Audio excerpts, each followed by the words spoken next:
하나님은 영이시니 예배하는 자가 신령과 진정으로 예배할지니라. 아버지께서는 이렇게 자기에게 예배하는 자들을 찾으시느니라. 우리의 신앙을 고백하겠습니다. 나는 전능하신 아버지 하나님 천지의 창조주를 믿습니다. 나는 그의 유일하신 아들 우리 주 예수 그리스도를 믿습니다. 그는 성령으로 잉태되어 동정녀 마리아에게서 나시고 본디오 빌라도에게 고난을 받아 십자가에 못 박혀 죽으시고 장사된 지 사흘 만에 죽은 자 가운데서 다시 살아나셨으며 하늘에 오르셔 전능하신 아버지 하나님 우편에 앉아 계시다가 거기로부터 살아있는 자와 죽은 자를 심판하러 오십니다. 나는 성령을 믿으며 거룩한 공교회와 성도의 교제와 죄를 용서받는 것과 몸의 부활과 영생을 믿습니다. 아멘. 하나님 앞에 경배와 찬양을 드리겠습니다. 빛나고 높은 보좌와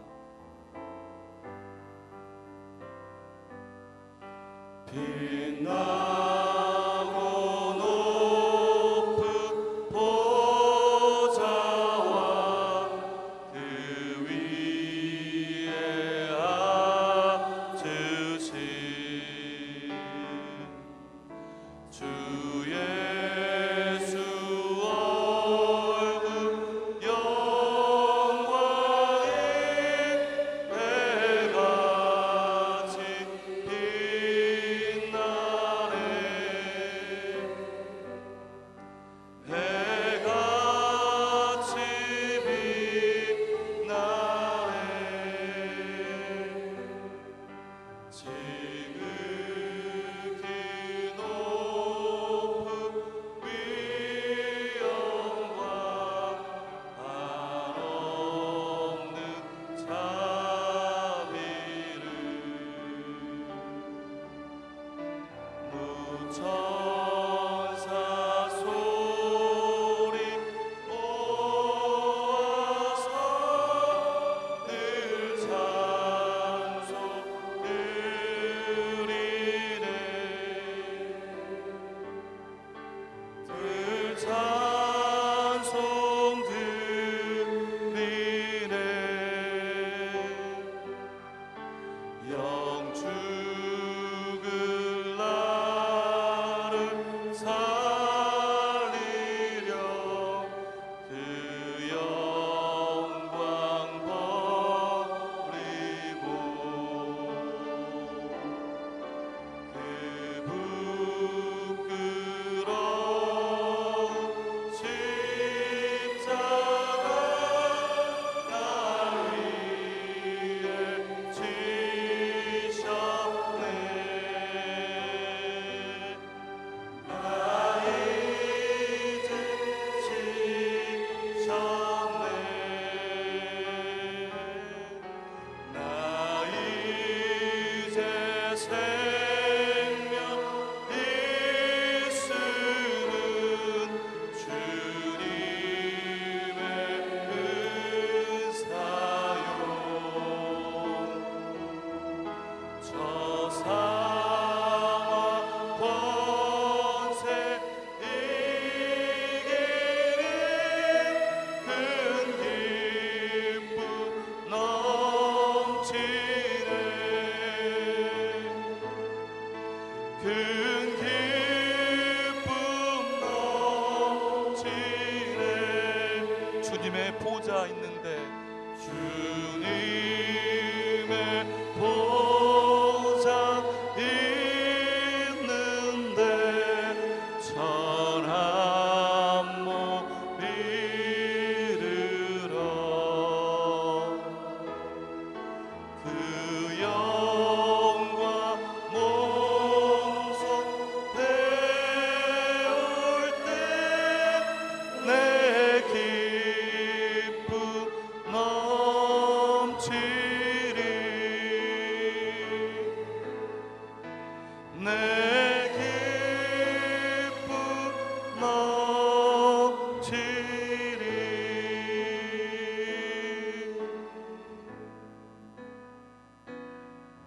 우리 보좌 앞에 모였네.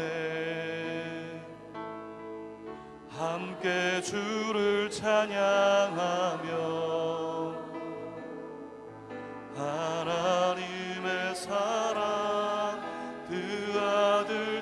주셨네. 그의 피로 우리 구원받았네. 십자가에서 쏟으신 그 사랑 강같이 온 땅에 흘러 각 나라와 족속 백성 방언에서 구원받고 주 경배 드리네. 구원하심이 보좌에 앉으신 우리 하나님과 어린 양께 있도다. 구원하심이 보좌에 앉으신 우리 하나님과 어린 양께 있도. 구원하심이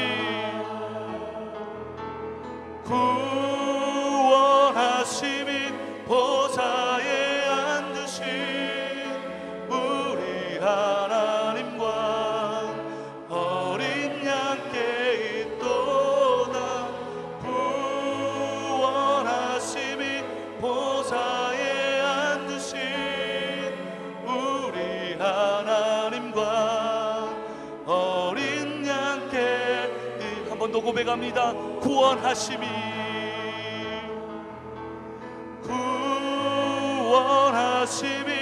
보좌에 앉으신 우리 하나님과 어린 양께 있도다.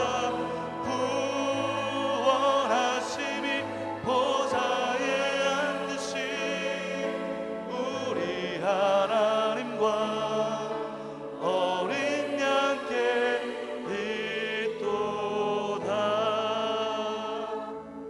참회의 기도를 드리겠습니다.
진실로 진실로 너희에게 이르노니 내 말을 듣고 또 나 보내신 이를 믿는 자는 영생을 얻었고 심판에 이르지 아니하나니 사망에서 생명으로 옮겼느니라.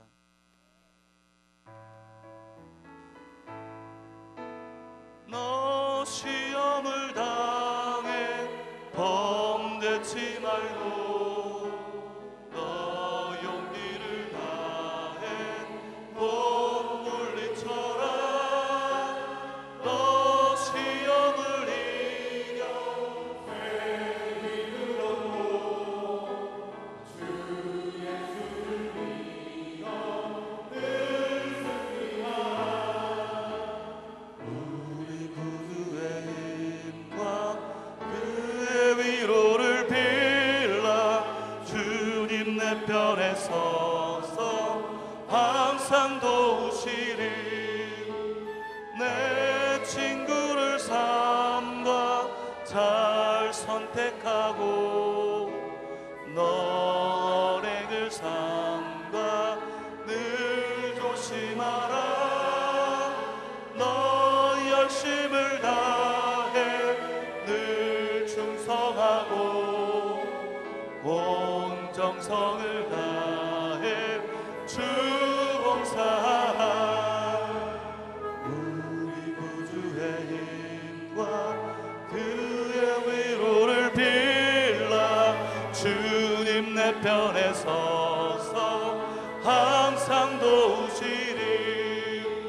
잘 이기는 자는 상 주시리니 너 낙심치 말고 늘 전진하라.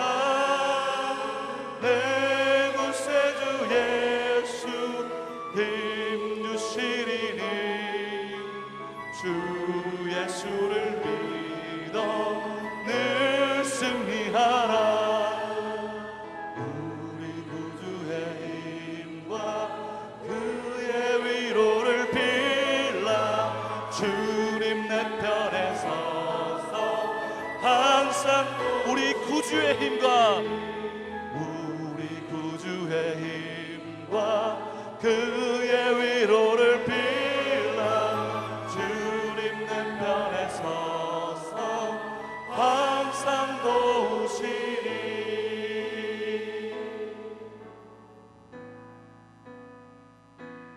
내게 능력 주시는 자 안에서 내가 모든 것을 할 수 어떤 형편과 환경 속에서 내가 만족해. 한 번 더 고백합니다. 내게 능력 주시는 자, 내게 능력 주시는 자 안에서 내가 모든 것을 할 수 있네. 어떤 형편과 환경 속에서 내가 만족의 비결 배워놓으라. 능력의 주 예수 내 맘에 계시네. 살아계신 주 예수 내 맘에 계시네. 어떤 형편과 환경 속에서 내가 만족의 비결 배웠노라.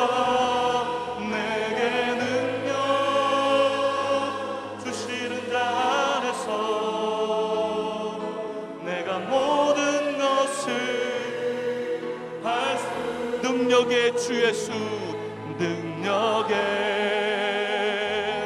주 예수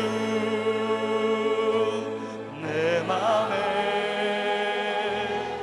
계시네. 살아계신 주 예수 내 맘에 계시네. 어떤 형편과 환경 속에서 내가 만족의 비결 배웠노라. 내게 능력 주시는 자 안에서 내가 모든 것을 할 수 강단의 기름 부음을 위해 다 같이 기도하시겠습니다.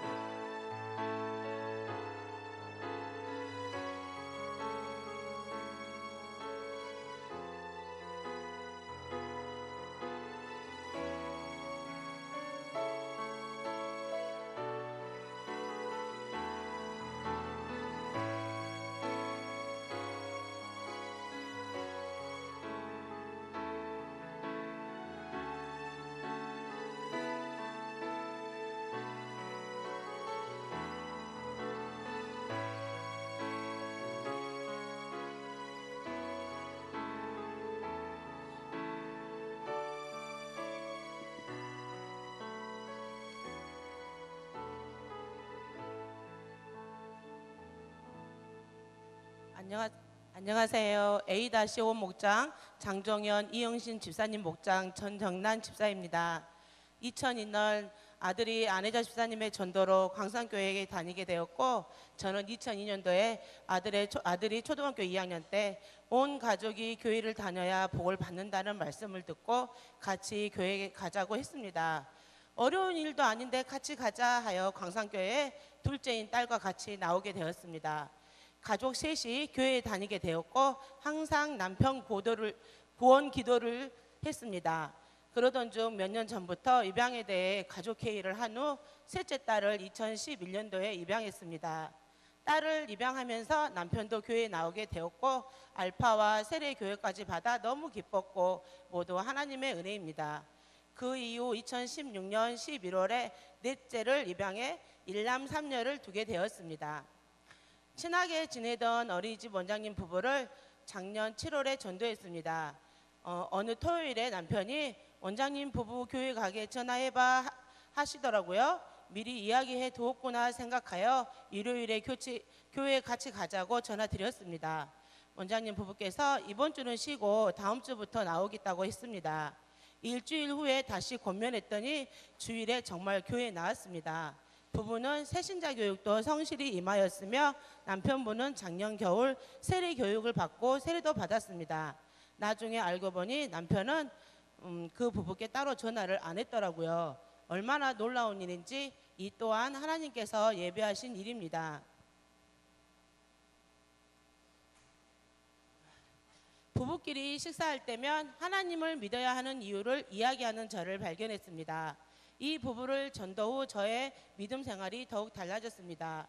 전도한 부부께 모범을 보여야겠다는 생각에 예배 시간에도 지각하지 않고 매일 성경도 꼬박꼬박 하였습니다. 모범을 보이기 위해 제가 노력할수록 저의 믿음이 더욱 커지는 것을 느꼈습니다. 올해 제가 또 전도한 가족은 작년 봄 놀이터에서 늦둥이와 놀다 싹싹하고 예쁜 동네 젊은 엄마를 알게 되었습니다. 막내 아이들의 겨울수가 비슷해 친해져서 서로 집을 왕래하며 아이들이 놀러 다니는 사이가 되었습니다. 그 가족은 하나님을 믿는데 교회를 다니지 않고 있었는데 시부모님들께서 시골 교회 권사님이라고 했습니다. 주말에 시댁 어른들께 안부 전화를 드리면 나에게 전화하지 말고 주일에는 교회에 나가라는 말씀을 하셨다는군요. 믿음의 부모님이 계셔서 정말 부럽다는 생각이 들었습니다. 저는 성경 말씀을 SNS로 받고 있는데 주위 분들에게 카톡을 보내고 있었습니다. 그때 젊은 아이 엄마께도 보냈는데 좋아하더라고요. 자연스럽게 광산교회에 나오라고 말하게 되어 2월부터 교회에 나오고 있습니다. 약속한 주일날 아침에 폭설이 내려 걱정을 했는데 남편이 폭설로 운전하기 힘드니 다음 주부터 교회 나가라는 말에 그 젊은 엄마는 썰매를 타고서라도 가겠다고 단호히 말했다고 합니다. 그랬더니 남편이 운전해서 온 가족이 교회에 나오게 되었습니다. 박진국, 노지우, 박정현, 박하준 가족입니다. 7살 정현이는 유치부에서 율동 발표를 아주 잘하고 집에서도 성경 말씀을 읊조린다 합니다. 3살 하준이는 키즈랜드에서 예배드려 걱정했지만 잘 적응해 부부가 온전히 예배에 집중할 수 있어 좋다고 합니다. 이 두 가정은 저희 목장에서 같이 나눔을 하고 있습니다. 이 두 가정을 전도하면서 제 힘으로 할 수 없는 일, 오직 하나님만이 할 수 있는 일이라는 믿음이 더욱 굳세어졌습니다. 이 두 가정이 광산교회에 잘 뿌리내릴 수 있도록 기도 부탁드립니다. 저희 목장을 위해서도 기도 부탁드립니다. 감사합니다.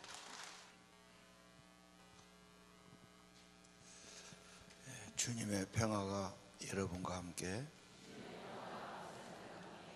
서로 인사합시다. 잘 오셨습니다. 반갑습니다.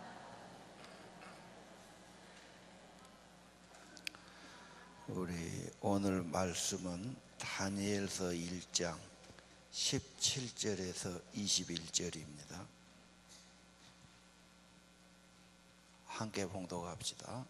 하나님이 이 네 소년에게 학문을 주시고 모든 서적을 깨닫게 하시고 지혜를 주셨으니 다니엘을 또 모든 환상과 꿈을 깨달아 알더라.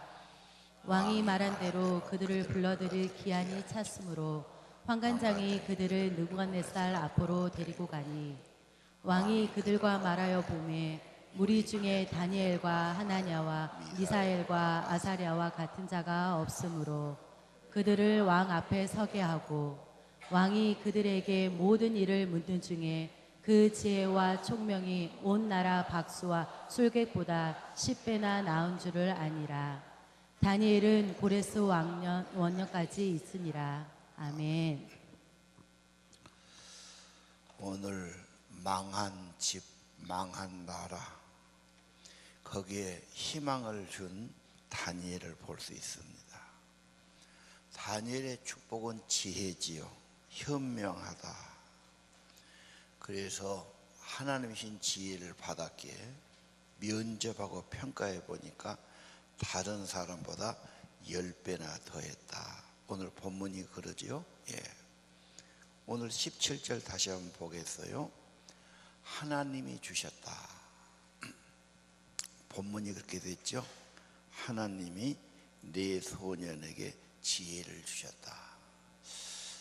하나님은 주시는 분이다. 뭘 주십니까? 지혜를 주시죠. 우리 자녀들이, 청소년이 이 말을 꼭 붙들고 내가 다니엘의 신앙을 가지고 다니엘처럼 하나님 뜻대로 살겠으니 저에게 이 지혜를 주십시오. 이 기도를 빠뜨려서는 안 되겠지요. 그래서 지혜를 주셔서 잘 분별하고 누가 면접하고 평가해도 정말 지혜롭게 대답하고, 우리 자녀들이 지혜를 가진다면 실패하지 않을 거고 범죄의 길로 가지 않을 거고 항상 승리의 길로 갈 겁니다. 예. 자, 다니엘을 보면서 나라는 망했어요, 없어졌어요, 다 끝난 것 같죠. 남의 나라 포로로 잡혀갔으니까. 그런데 하나님 나라는 여전히 계세요. 이 껍데기, 잘못된 거, 나라 이건 없애버려도 하나님은 사람을 만들어 간다고. 다니엘 같은 사람, 현실은 없어졌어도 배후에 하나님의 보좌는 여전합니다. 그리고 아무에게나 주신 게 아니라 다니엘처럼 뜻이 분명한 사람, 믿음이 분명한 사람, 하나님께서 지혜를 주시고 높여주시고 쓰신 것을 믿으시기를 바랍니다. 지혜, 그러면 세상의 지혜도 있어요. 머리 좋은 사람, 세상의 지혜는 썩은 지혜예요. 자기 욕심이 있죠. 그래서 그 지혜를 가지고 욕심과 정욕을 뭘 이루려고 그런단 말이에요. 이게 어려운 겁니다. 그래서 거듭나고 성령의 은혜와 힘이 아니고는 죄와 사망에서 이길 자가 없다. 다 죄짓고 욕심 부리고 세상에 따라가는 거죠. 그래서 다니엘은 하나님의 뜻이 아니면 아주 분명하게 거절하는 지혜가 있지요. 예. 오늘 여러분, 하나님은 지혜를 주신다. 세상의 지혜는 우리가 좀 따라가서는 안 된다. 다니엘서에 보니까 사람의 마음과 짐승의 마음, 그런 말이 있어요. 짐승의 마음은 어떤 마음이냐? 이번에 50몇 살 먹은 사람이 자기 딸 여고생인데 딸 친구 알바 시켜준다고 꿰어 데려가갖고 산에 꺾고 가서 양미기고 죽이고 또 먼 머리를 다 깎아불고 뭐 이 짓거리 했잖아요. 그리고 나중에 들통나니까 저도 가서 자살해버렸어요. 보다 죽을 짓거리를 못하게. 얼마나 창피하고. 야, 이거 제정신이 아니지. 그 정신이 제대로면 그런 짓거리 하겠어요. 오늘 여러분, 사람의 마음은 하나님의 형상이 있어야 되고 하나님이 주신 마음이 중요합니다. 요즘 제정신이 아닌 사람, 헛된 욕심 품은 사람, 마귀마음 가진 사람, 별 욕심을 다 가지죠. 그래서 하나님의 성령의 은혜가 없으면 맨 여자를 봐도 음욕으로 쳐다보고 너무 임자 있는 유부녀도 욕심을 내고 이게 사람이 할 짓거리가 아니죠. 인간의 죄성이 얼마나 깊습니까?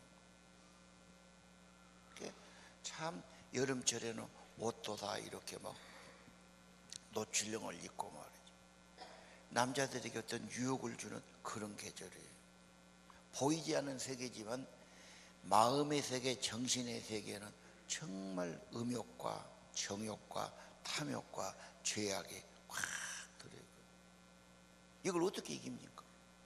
이길 장사가 없어요. 로마서 8장에 있는 대로 하나님의 성령의 힘과 능력이 임하면 그런 마음이 없어지고 좋은 마음이 생기고 그렇게 되지만 보통 사람은 안 되지. 안 되는 겁니다.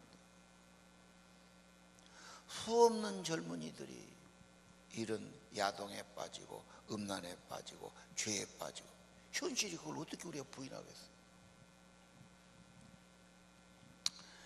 지혜는 사람의 마음 갖는 거다. 하나님 주신 마음을 갖는 거다. 지혜는 맹목적인 순종이 아닙니다. 거절할 수 있어야 됩니다. 그러나 그것은 경건한 호소입니다. 예를 듣겠습니다. 악한 여자가 있지요. 자기가 타락하면서 남편도 타락시킨 여자 아담. 아주 용모는 이쁜데 남편을 망하게 한 삼손과 드릴라. 여자 잘못 만나서 아주 비극이 온 남자 올시다. 남편에게 좋은 영향을 끼쳐야 돼요. 룻과 보아스. 또 누가 있습니까? 에스더와 아수르의 왕. 에스더는 다니엘 그 다음에 나온 인물이죠.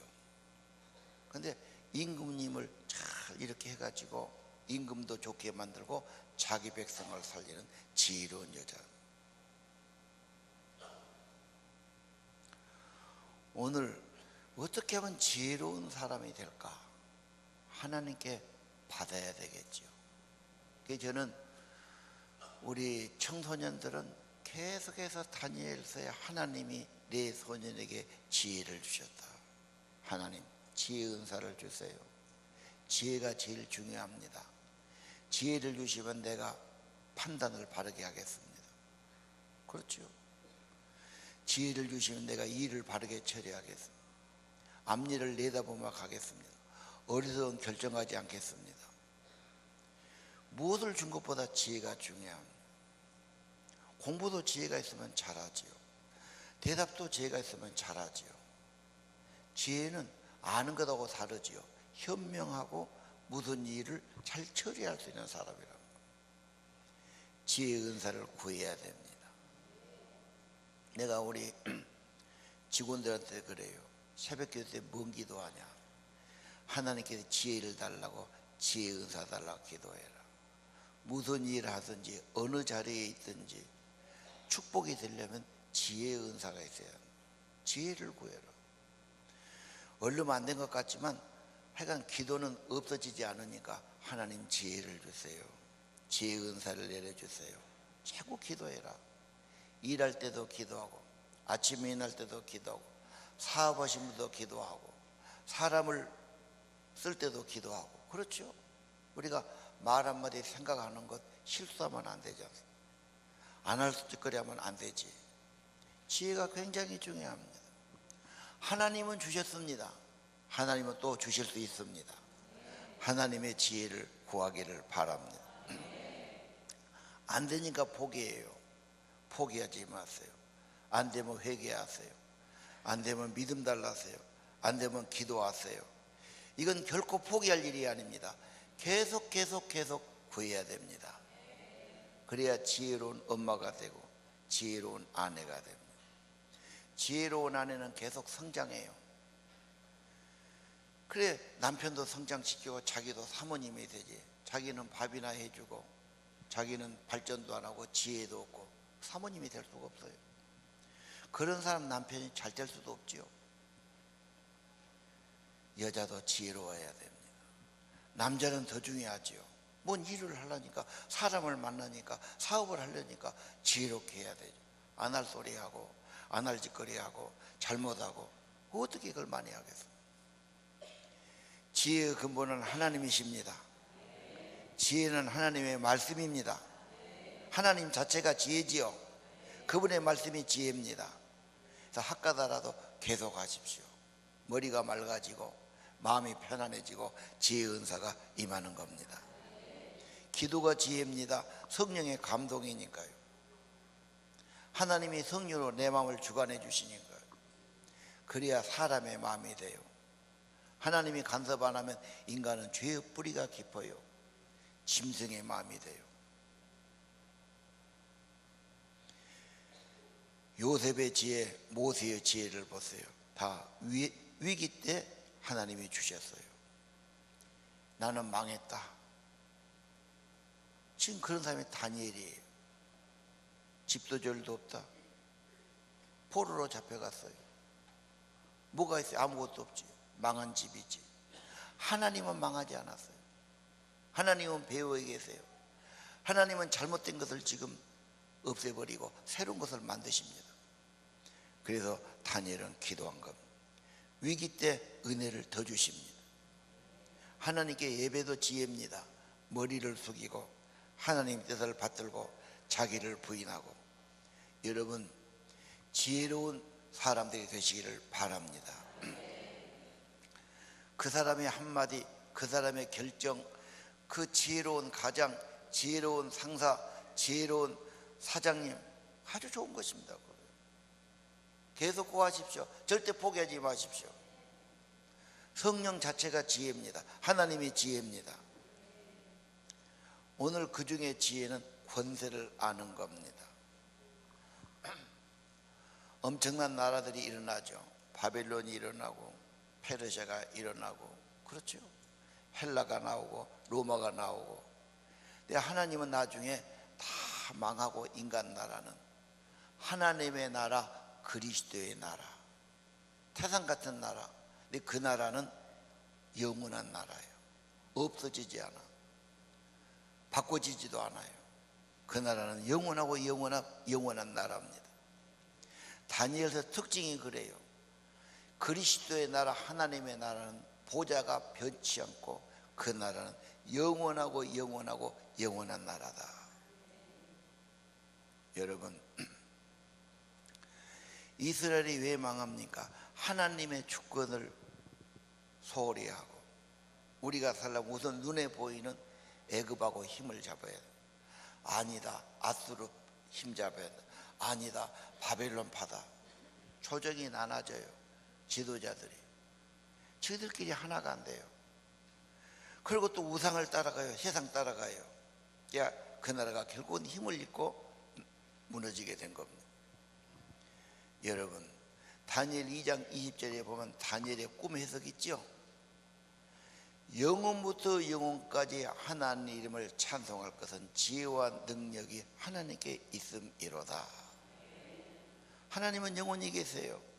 왕들을 패하시고 계절도 바꾸시고, 왕들을 세우기도 하시고 왕들을 패하기도 하시고, 지혜자에게 지혜를 주시고 총명한 자에게 지식을 주시는 거다. 왜? 그분은 빛과 함께 계시는 분이십니다. 여러분, 선택 잘해야 됩니다. 핵심이 뭔지 알아야 됩니다. 이 세상에 주인이 계세요. 창조주예요. 그리고 그분이 없어진 것이 아니에요. 배후에 계시지만 이 나라를 다스리십니다.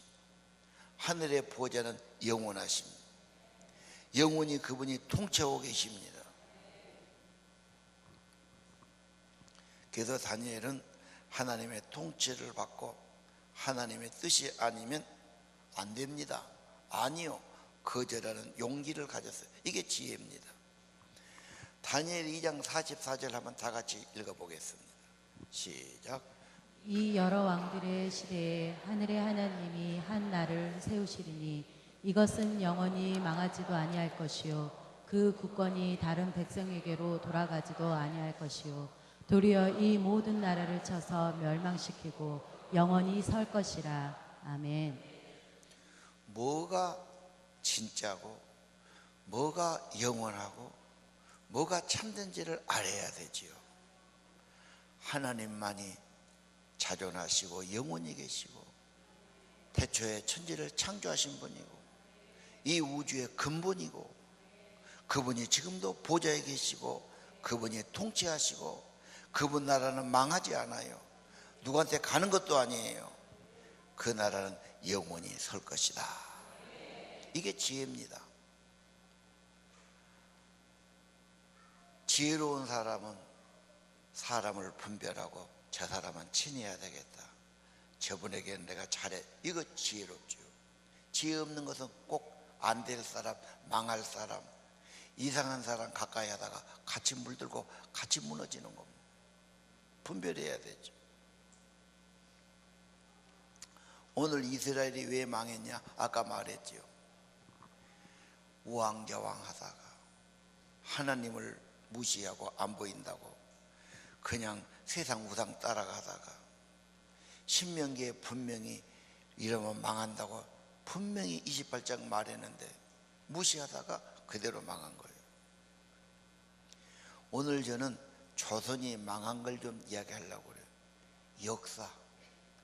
역사를 잃어버린 민족은 망하는 겁니다. 왜? 역사는 살아있는 교훈이니까요. 또 역사가 반복되기 쉬워요. 그래서 우리나라의 역사를 보면서 우리는 그렇게 안 살아야지 이 교훈을 가져야 돼요. 이건 학교에서 선생님들이 가르쳐야 될 건데 조선이 망한 이유는 노비제도입니다. 양반 쌍놈. 고려시대에는 인구의 10%가 노비였어요. 그런데 기록에 보면 조선은 말기에 40%가 노비예요. 양반 쌍놈이었죠. 신분제도. 재산 목록 1위는 토지보다도 노비였어요. 말 한 마리 값이었어요. 그리고 세도 정치가 60년 이어왔어요. 나라가 망하려니까 영조, 정조까지는 괜찮았어요. 그 다음부터는 왕이 약해. 그렇게 왕비의 외척들이 영의정을 하고 정성을 하고 세도를 잡아요. 왕권은 약해지고. 그게 풍양 조씨, 안동 김씨 60년 온 겁니다. 매간 매직하고. 자, 나중에는 왕이 아들이 없이 죽어요. 왕을 세워야 되는데 어디서 세워? 왕의 친척 강화도 어디 산에서 띨라묵군을 데려와요. 친척이라고. 글도 몰라요. 글도 모르는 소년을 왕 앉혀놓고 지금 마음대로 하는 거예요. 그 나라가 점점 부패하죠. 고을원님 하나 보내주면 5천냥 받아. 2년 이전에 또 5천냥 빼야 되니까 오직도 없더라고요. 뭐 이런 식으로 썩을 대로 썩은 나라가 되어버려요. 막해서 망한 거지. 조선이 안 망했으면 지금도 국민의 절반은 종로를 하고 있을 거 아니에요. 망해야지. 맨 우상숭배 단골레 부르다 절하고 제사만 뭐 1년에 12번 하고 뭐 그런 나라 안 망했으면 썩었어요. 이거 망한 거죠. 사색 당파도 많은 거 아시죠? 지도층이 썩었죠. 예. 특별히 삼정의 문란 전정 군적 황곡이에요. 세금 제도. 무슨 또 군대 가는데 대신해서 무슨 배를 바쳐. 어려울 때 곡식 빌려주고 이자를 너무 많이 받아. 이런 데가 부패가 있고 나라의 경제, 나라의 제도가 썩는 겁니다. 썩을 대로 썩으니까 무너지는 거죠. 고종이 1863년에 즉위해요. 근데 메이지 유신이 1868년에 나와요. 고종이 5년 빨랐어요. 대원군이 뒤에서 이렇게 집정을 하면서 왕권을 세우기 위해서 경복궁을 세운다고 그 것만 그렇게 된다고 되겠어요. 이 민심을 다스리고 제도를 개혁하고 바른 정신을 가야지. 이 영감이 그래갖고 무리한 그런 일이라고. 세계는 바꿔지고 새로운 사상은 밀려드는데 한국은 주작해서 제사 지내고 예절이나 차리려고. 그래서 1875년 강화도 조약이 나오죠. 세국정책 했는데 운양호가 와서 붙었어요. 그래서 일본 배들이 와서 대포를 쏘니까 이길 수 없지. 그래서 항구 개방하는 것이 강화도 조약이에요. 그리고 이모군란이 일어나는데 나라에 재정이 없으니까 군인들 월급을 10달을 못 줘요. 10개월간 월급이 안 나면 못 먹고 살겠어. 10개월 만에 월급이 나왔는데 그때는 쌀로 받았어요. 쌀이 절반은 모래고 절반은 쭉 겨가 들어갔어요. 이 군인들이 그거 보고 그냥 완전히 분통이 터진 거예요. 그래갖고 그 총감이 누구냐면 민비 동생이었습니다. 쳐 죽여버렸어요. 이게 아주 군란이 일어난 거지요. 또 그러니까 이 군인을 이길 수 없으니까 청나라 군대를 불러와요. 이거부터가 벌써 나라가 망한 징조지. 예. 개혁파가 물론 있긴 있었어요. 근데 항상 개혁파, 착사파 또 싸웠지요. 갑신정변이 일어났지요. 나라가 이러면 안 된다. 그런데 김옥균 일당은 3일 만에 또 실패하고 쫓겨갑니다. 유명한 것이 동학난이에요. 고부군수 조병갑이 하다 폭정하니까 전라북도 고부에서 농민들이 일어난 겁니다. 농민 봉기죠. 그래서 좀 좋아져 갖고 정부에서 왔는데 그 나라 그 사람도 왕의 무슨 인척이에요.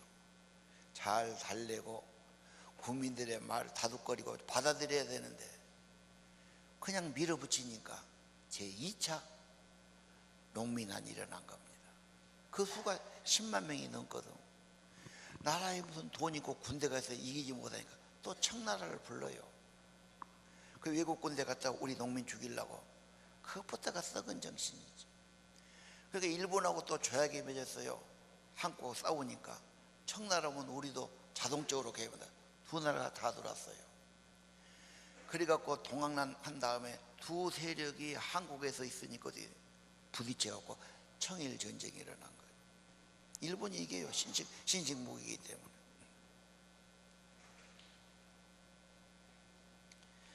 뭐 이렇게 하면서 나라는 점점 망해가는 거죠. 왜? 꼭 국민들의 뜻을 좀 받들어주고 좀 쌍놈이고 종이어도 잘하면 좀 이렇게 신분도 바꿔지고 과거도 볼 수 있는 그런 희망을 줘야 되는데 한 번 노비 집안 되면 빚에 팔려서도 종이 되고 자기 자식을 종으로 팔기도 하고 한 번 노비 되면 노비 문서가 그렇게 돼요. 이 사회 제도가 제대로 된 제도가 아니다. 노무나라 이야기가 아니고 바로 100년 전 우리나라의 모습이고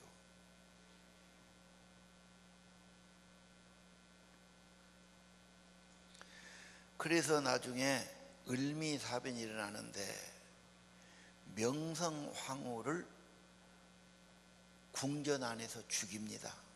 일본 사람들이.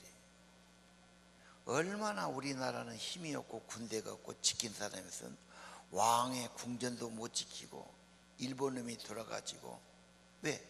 자꾸 이 왕비가 일본에 반대하는 세력을 내놓으니까 원흉을 제거한 겁니다. 그래서 고종이 두려워서 러시아 공사관으로 1년간 피신해 있어요. 그것도 꼴이 아니죠. 임금이 자기 나라에서 왕궁에 못 있고 러시아 공사관에 있다는 게 말이 되겠어. 이게 아간파천이에요. 그러면서도 이 망국의 군주 그 주위에 있는 왕권들 대신들 부패해가지고 아까 말 돈이나 받아먹고 자기나 잘 살고 국민은 억누르고 말이 아니다 말이야.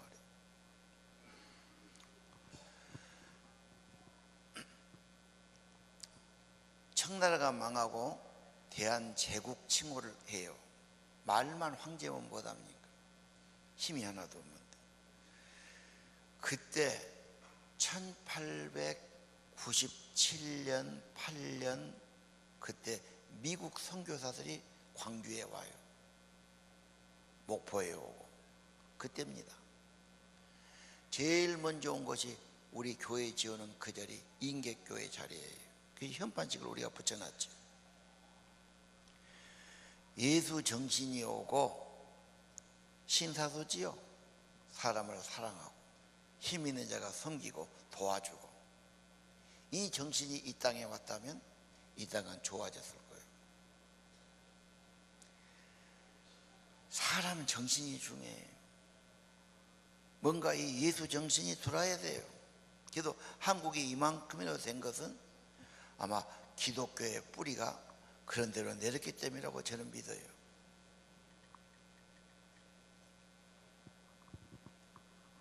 대한민국은 미신하고 굿하고 사주보고 양반 싸움 나누고, 없는 사람은 노름하고 술 먹고, 있는 사람은 그런 짓 거리하고, 희망이 없는 나라가 돼요.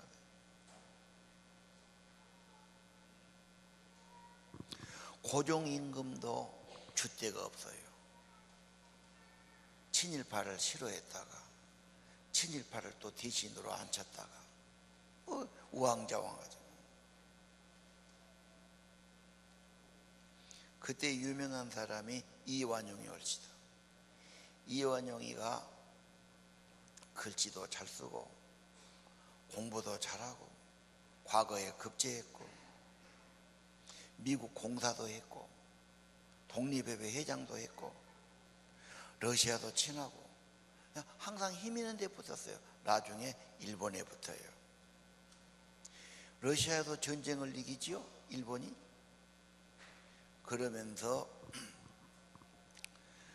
을사조약을 맺는데 그때 이완용이 항무 대신이었어요. 박재순 그리고 나머지는 다 왕가 친척들이 대신했어요. 그 사람들을 꼬드겨서 한국의 외교권을 완전히 일본에 넘겨주죠. 임금님은 회의에 나오지 않고 도장 안 찍은데 이 5 대신이 도장을 찍고, 그래서 을사오적이라고 그러죠. 그리고 우리나라에 있던 모든 외국의 공사관은 빠져나가요. 왜? 일본 공사가 하는 거예요. 국권을 상실한 거죠. 나중에는 이완용이를 총리 대신에 앉혀요. 그래가지고 이완용이 결국은 나중에 고종이 국권을 이루고 너무 억울하니까 해역에 밀사를 파견하지요. 특사를 밀사 파견해서 억울함을 이야기하는데 그것 때문에 고종이 퇴위하고 순종을 앉히죠. 그런데 나중에는 일본 군대가 와가지고 한국 군대가 해산하고, 이등방문이 와가지고 아까 을사조약 맺고, 그래서 안중근 의사가 이등방문이를 할빈에서 쏴 죽이고 그러지요. 이 일진회가 있었어요. 친일파 단체입니다. 우리나라가 살 길은 일본하고 합병해서 일본의 나라가 되는 것이 한국이 발전한 길이다. 그러니까 자기들이 자청하고 나온 거예요. 그러니까 일본이 뺏은 것이 아니에요. 한국 대신들, 한국 지도자들이 요청해서 한 거다고. 총리 대신 이완용이 어떻게 했느냐, 자기 비서를 시켜갖고 뭔가 이렇게 협약을 맺지요. 그러면 이렇게 해주면 그 대신들은 일본의 백작, 남작, 귀족 자기를 주고, 재산을 어떻게 주고, 권리를 어떻게 주고, 임금님 보존해주고, 임금한테 세비를 주고 다 이렇게 하겠다, 이런 조항을 해요. 그래가지고 1910년 한일 합방하고 나라가 망하지. 없어져 버리죠. 나라 없어진 대신에 저는 뭘 갖지요.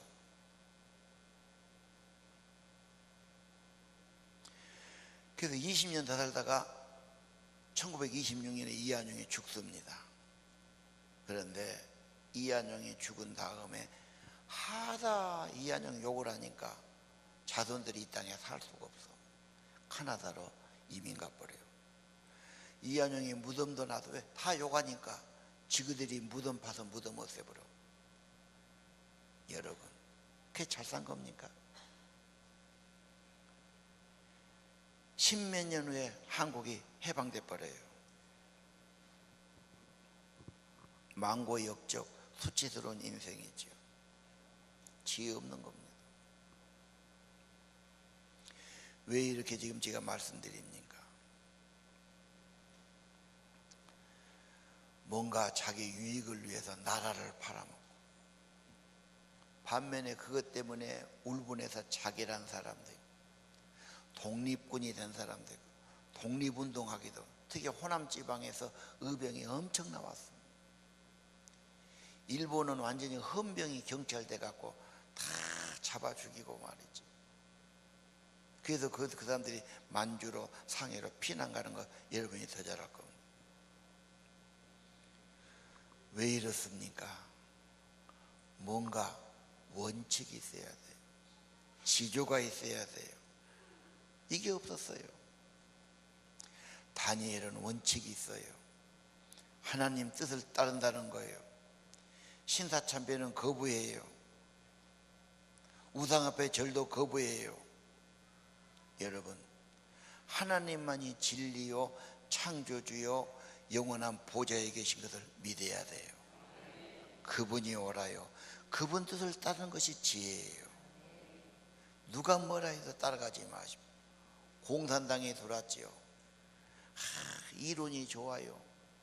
한국의 대부분의 인테리들은 공산당 책을 보면 넘어갔어요. 다 함께 사는 세상, 재산 다 나누어서 가진 세상, 얼마나 유토피아예요. 근데 지금 공산당이 그럽니까? 정말 재산같이 나눠갔습니까? 정말 함께 삽니까? 가장 독재하고 부패한 정권이에요. 말만 그래요. 완전히 거짓말이에요. 인간은 그래요. 인간의 말 따라가지 마세요. 말 좋지만 다 지 욕심입니다. 인간에게 뭔 선한 것이 있겠습니까? 왜 사람 말 그렇게 쉽게 믿고 따라갑니까? 하나님 말씀만이 진리예요. 하나님만이 참되십니다. 지금도 우리나라는 사색당파 맨 싼만해. 여야가 되는 게 없어요. 되는 게 없어요.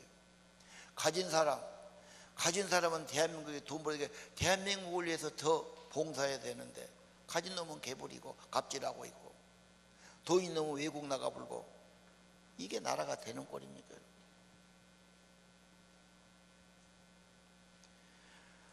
다니엘은 하나님을 부인하고 내가 몇 년 더 살기보다는 하나님 믿고 천국을 믿고 하나님 뜻을 받들고 죽어도 하나님께 가겠습니다.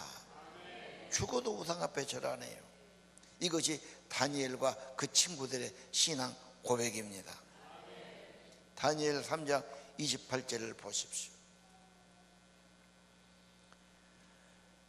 다니엘이 친구들이 임금을 거역하고 풍물불에 들어가는데 하나님의 천사를 보내 살려주시죠.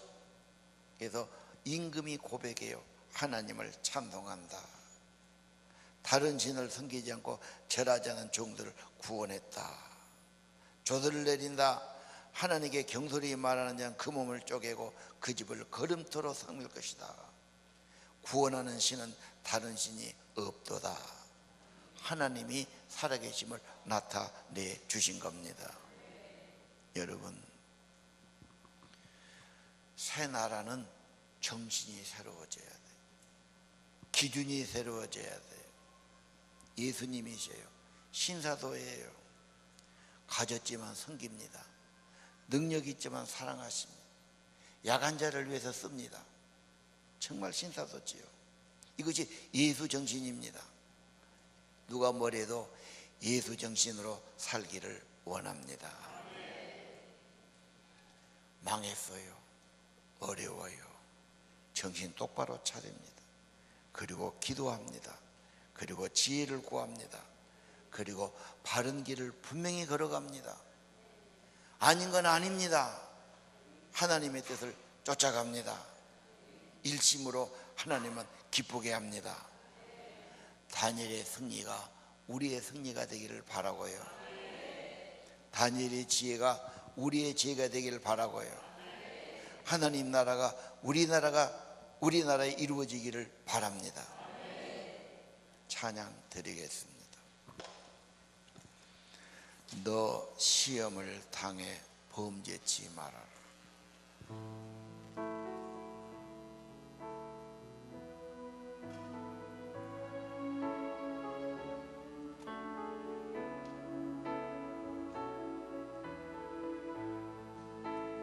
너 시험을 당해 범죄치 말고 너 용기를 다해 온 물리쳐라. 너 시험을 이겨 새 힘을 얻고 주 예수를 믿어 늘 승리하라.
기도하겠습니다.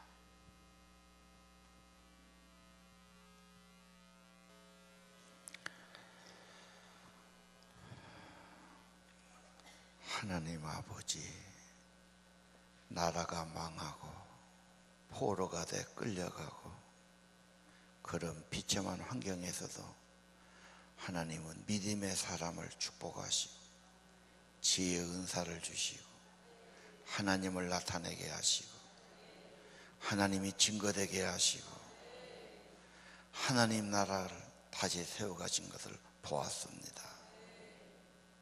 아버지, 우리 대한민국 조선이 망하고 망하는 과정, 부패했고 썩어서 무너졌습니다. 아직도 이 나라 정신 차려야 됩니다. 아버지,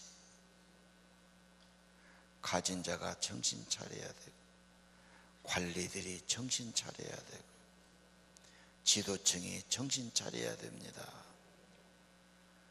한 배를 타는 민족이고 나라인데 혼자만 어떻게 잘 살겠습니까? 이 나라가 부정부패가 없어지고 갑질이 없어지고 이 나라가 섬기는 정신, 신사도의 정신, 이웃을 사랑하는 정신, 바르게 사는 정신, 하나님의 보좌를 바라보고 하나님을 두려워하고 하나님의 뜻을 따라가는 이 나라가 세워지기를 기도합니다. 역사의 교훈을 받게 하시고 다시는 나라 잃어버리고 독립운동하면서 그 고생하고 일본에게 그 비참한 꼴을 당하고 그런 비극이 이 땅에 다시 없도록 하나님 이 땅의 젊은이들에게 새로운 정신을 불어넣어 주시고 하나님을 경외하는 지혜를 주시고 하나님의 보좌를 바라보고 하나님 뜻을 받드는 하나님을 기준해서 살아가는 지혜를 주시옵소서. 세상 따라가고 사람 따라가고 욕심 따라가기 쉬운 세상입니다. 정신 차리게 도와주세요. 하나님을 두려워하게 도와주세요. 죄의 길, 악한 길로 가지 않게 도와주세요. 더불어 살아가고 하나님이 기뻐하시는 참된 길을 걸어가게 도와주옵소서. 다니엘에게 지혜의 은사를 주신 아버지, 우리 하나님의 아들 딸들에게 지혜를 주옵소서. 분별하도록 도와주옵소서. 성령으로 지혜를 주옵소서. 성령으로 새로운 마음을 주옵소서. 성령으로 바른 길을 걸어가도록 우리 마음을 감동해 주옵소서. 짐승의 마음, 탐욕의 마음, 악한 마음 얻게 도와주시고 성령이 나를 지배하시며 성령이 내 마음을 주관하시고 주님 뜻을 따라가게 도와주옵소서. 하나님 아버지, 네 소년에게 지혜를 주셨습니다. 구하는 자에게 주셨습니다. 오늘 말씀 받는 사랑하는 성도들, 하나님의 지혜를 내려 주옵소서. 생각하는 것이 선하게 하시고 마음 먹는 것이 복되게 하시고 바르게 살도록 축복해 주세요. 마음가짐이 복되기를 기도합니다. 잘못할 때마다 회개하게 도와주세요. 새로지게 도와주세요. 하나님을 기쁘게 하는 저희 되기 원합니다. 예수님 이름으로 기도드립니다. 이제는 길이요 진리요 생명 되신 우리 주 예수 그리스도의 은혜와 하늘아버지, 영원한 보좌에 계시는 하늘아버지 극진하신 사랑과 성령께서 우리를 감동해 주셔서 진리를 깨닫고 지혜롭게 살아가도록 우리를 감동하시고 인도하심이 오늘 다니엘의 지혜를 사모하는 하나님의 아들, 딸들, 그들의 자녀들, 그들의 가정과 생업과 직장 후에 영원히 함께 계시기를 간절히 축원하옵나이다.